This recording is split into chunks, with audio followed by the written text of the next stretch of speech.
एक राजीव नाम का व्यक्ति जिसकी उम्र 28 साल होती है और आज वो सरकारी नौकरी का इंटरव्यू देने के लिए जाता है और वहाँ पर जो 3 लोग बैठे हुए होते हैं उनके सवालों के ऐसे जवाब देता है कि सामने वाले एकदम से कह देते हैं कि भाई तेरी नौकरी पक्की है। लेकिन उनमें से एक महिला इसकी तरफ बार बार देखे जा रही थी और बाहर जब ये गेट के जाता है तो इसके पीछे पीछे दौड़ कर आती है और कहने लगती है कि क्या आपके पास 2 मिनट का समय है, क्या आप मुझसे 2 मिनट बातें कर सकते हो। और उसके बाद ये दोनों इतने ज़्यादा भावुक हो जाते हैं, दोनों की आंखें नम हो जाती हैं। दोस्तों, क्या था पूरा मामला, कौन थी ये महिला? अगर आप लोग भी पूरे मामले को डिटेल से जानना चाहते हैं तो वीडियो को जरा सा भी स्किप ना करें, लास्ट तक वीडियो को जरूर देखिएगा। आगे बढ़ने से पहले हमारी वही रिक्वेस्ट कि जो हमारे चैनल के साथ नए हैं कृपया करके चैनल को फॉलो कर लें, बेल आइकन को जरूर प्रेस करें। नमस्कार,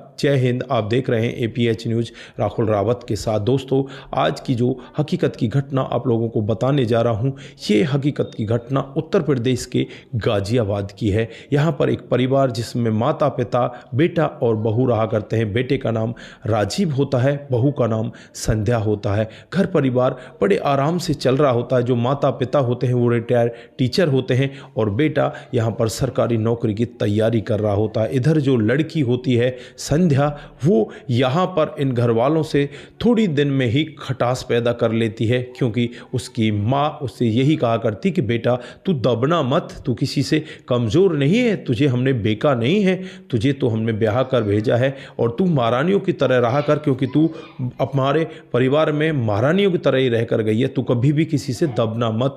बेटी को ये बातें बहुत अच्छी लगती हैं और बेटी इन्हीं बातों के सहारे आगे चलने लगती है। इधर माता पिता जो इस राजीव के होते हैं उनका भी कई बार ये अनादर कर दिया करती, कई बार राजीव की बातें भी नहीं माना करती। फिर भी यहाँ पर ये लोग कहते हैं चलो कोई बात नहीं, ये सुधर जाएगी। लेकिन जैसे ही धीरे धीरे करके लगभग 2 साल का समय बीत जाता है, एक दिन का वाक्य होता है जब राजीव अपने घर पर आता है। उसकी पत्नी जो यहाँ पर राजीव के माता पिता होते हैं उनसे बहुत ही बुरी तरह से लड़ रही होती है।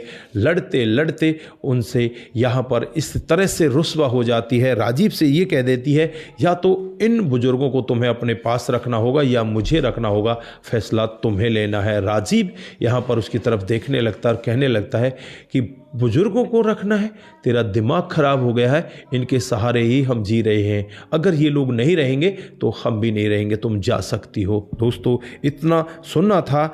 जो यहाँ पर संध्या होती है वो अपनी माँ के पास फ़ोन करती है और उसका भाई उसे लेने के लिए रात में ही आ जाता है। इधर जो बुजुर्ग माता पिता होते हैं वो कहने लगते हैं कि बेटा कोई बात नहीं, बहू है समझ जाएगी, कोई बात नहीं, इसको यहीं पर छोड़ जा। लेकिन भाई भी कहता है अरे नहीं नहीं, इसको तो मुझे साथ में लेकर जाना है। उसके बाद ये अपने घर अपने परिवार में पहुंच जाती है। कुछ दिन का समय बीतता है। कुछ दिन के बाद राजीव के माता पिता राजीव से कहते हैं कि बेटा तू जा, बहू को ले आ।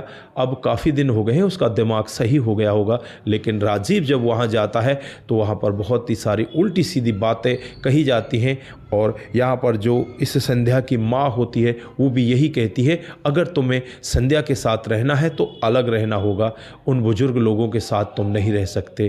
दोस्तों, राजीव वहाँ से कुछ भी नहीं कहता, चुपचाप अपने घर आ जाता है। माता पिता उससे पूछते हैं कि बेटा हुआ क्या, तो ये माता पिता से भी कुछ ज़्यादा नहीं कहता है कि वो अभी आने के लिए तैयार ही नहीं है। कुछ ही समय और बीतता है। जो संध्या होती है तलाक के पेपर कोर्ट में दायर कर देती है और इधर कुछ ही समय के बाद इन दोनों का तलाक हो जाता है।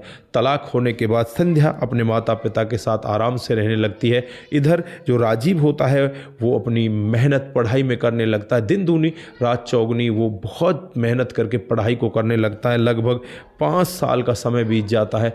5 सालों के बाद उसके पास एक ऑफ़र आता है कि उसने एक सरकारी नौकरी का टेस्ट पास कर लिया है और अब वो वहाँ पर इंटरव्यू देने के लिए जाता है। जैसे ही वो इंटरव्यू देने के लिए जाता है, सामने 3 लोग बैठे होते हैं, उनके बखूबी सवालों का जवाब देता है और यहाँ पर एक महिला भी बैठी होती है। वो महिला कोई और नहीं होती, इसकी तलाकशुदा पत्नी संध्या होती है। जब राजीव बाहर निकल कर आता है तो संध्या उससे कहती है कि राजीव क्या 2 मिनट का तुम्हारे पास टाइम है, तो यहाँ पर राजीव कहता है कि हाँ हाँ मेरे पास तो टाइम ही टाइम है। उसके बाद ये दोनों के दोनों एक पार्क के अंदर जाते हैं, वहाँ बैठकर एक दूसरे के बारे में बातचीत करने लगते हैं।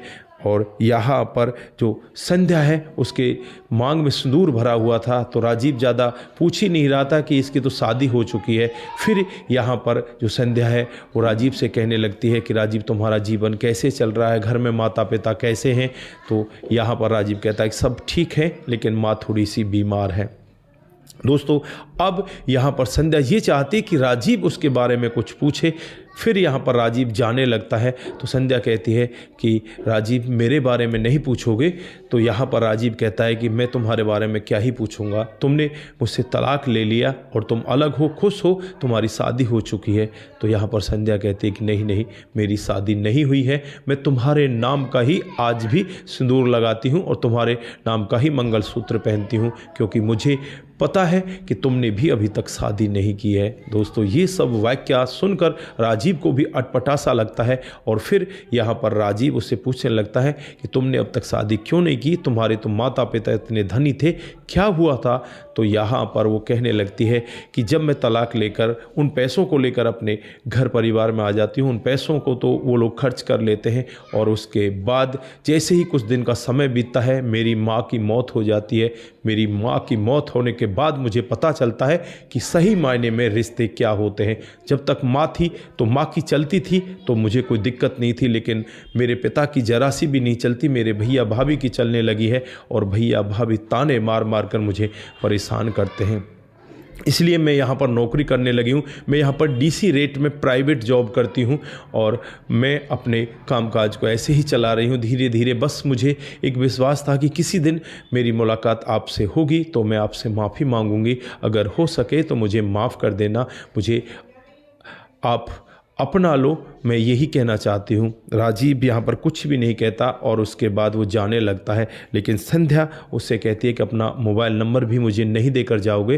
तो यहाँ पर वो उसे अपना मोबाइल नंबर दे देता है। फिर दोनों की आपस में बातचीत होने लगती है, बातचीत धीरे धीरे करके आगे बढ़ने लगती है। एक दिन का वाक़या होता है जब राजीव अपने घर पर होता है, संध्या उसको वीडियो कॉल करती है और वीडियो कॉल में उससे कहती है कि मुझे घर दिखाओ, मुझे माँ जी से बात करनी है। दोस्तों उसके बाद वो माँ जी से भी बात करती है। माँ जी यहाँ पर उसे एक ऐसी बात कह देती है कि बेटा घर कब आओगी।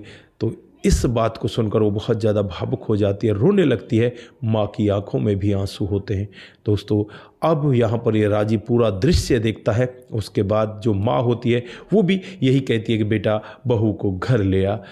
और यहाँ पर जो संध्या है वो भी यही चाहती थी कि मैं अपने घर जाऊं। और उसके बाद फिर कुछ ही दिन का समय बीतता है। कुछ दिनों के बाद यहाँ पर राजीव संध्या को लेकर अपने घर आ जाता है और घर आने के बाद उसका ऐसा ही स्वागत किया जाता है जैसे नई नवेली दुल्हन का किया जाता है। दोस्तों वो अपने घर में इतनी ज़्यादा खुश हो जाती है, अब तो बुढ़ापे में उन माता पिता की सेवा करती है और यही कहती है कि बस माता पिता की सेवा करने में ही सब कुछ है और कुछ भी नहीं है।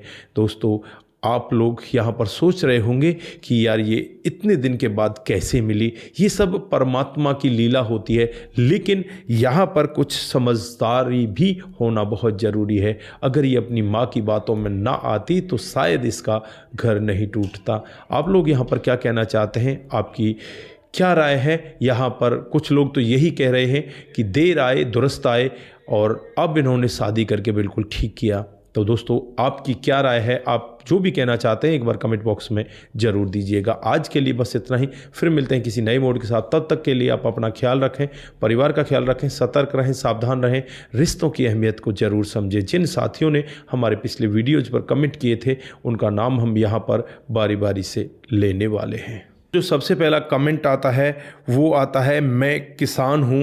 वो लिखते हैं कि आपकी कहानी बहुत ही अच्छी होती है, बहुत बहुत धन्यवाद। उसके बाद Raj Singh Yadav, very good and true, बहुत बहुत धन्यवाद। उसके बाद पुष्पा श्रीवास्तव जी, आपकी कहानी बहुत ही अच्छी रहती है, थैंक्स, बहुत बहुत धन्यवाद। उसके बाद राम गोसाई जी, बहुत ही सुंदर स्टोरी है भाई जी, बहुत बहुत धन्यवाद। उसके बाद सपन देही जी, बहुत ही अच्छी कहानी है, बहुत बहुत धन्यवाद। उसके बाद Greece Pandey ji, good job, बहुत बहुत धन्यवाद। आप सभी लोग इसी तरह से हमारे साथ बने रहें, इसी तरह से अपने कमेंट हमारे साथ में साझा करते रहें। सतर्क रहें, सावधान रहें, रिश्तों की अहमियत को जरूर समझें। नमस्कार, जय हिंद, जय भारत।